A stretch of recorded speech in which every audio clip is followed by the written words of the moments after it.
আসসালামু আলাইকুম, আশা করি সবাই ভালো আছেন।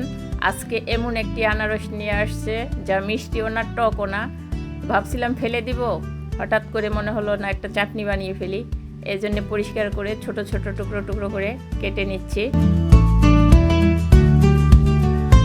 চাটনিটা বানানোর জন্য প্রথমেই আমি আনারসগুলো কুচি কুচি করে কেটে নিচ্ছি। ঠিক এভাবে সবগুলো আনারস কেটে নিব। আনারসগুলো কাটা হয়ে গেছে। এবার একটি ফ্রাই প্যানে তুলে নিচ্ছি। এই ফ্রাই প্যানেই আচারটা বানাবো। এবার চুলায় বসিয়ে দিলাম। এবার আস্তে আস্তে নাড়তে থাকবো অল্প আঁচে, যাতে নিচে না লেগে যায়। এবার ঢাকনা দিয়ে ঢেকে কিছুক্ষণ এটাকে সিদ্ধ করে নিব। এবার দিয়ে দিচ্ছি স্বাদ মতো লবণ। আনারসের কুচিগুলা অনেকটাই সিদ্ধ হয়ে গেছে। এবার দিয়ে দিব 1 কাপ চিনি।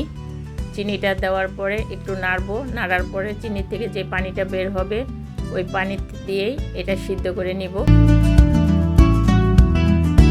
চিনির থেকে অনেকটাই পানি বের হয়ে গেছে।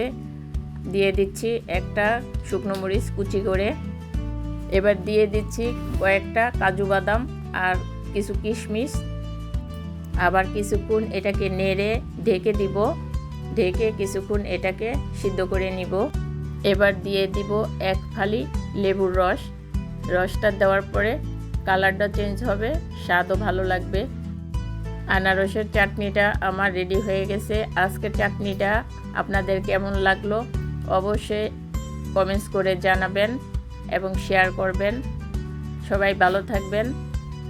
আল্লাহ হাফেজ।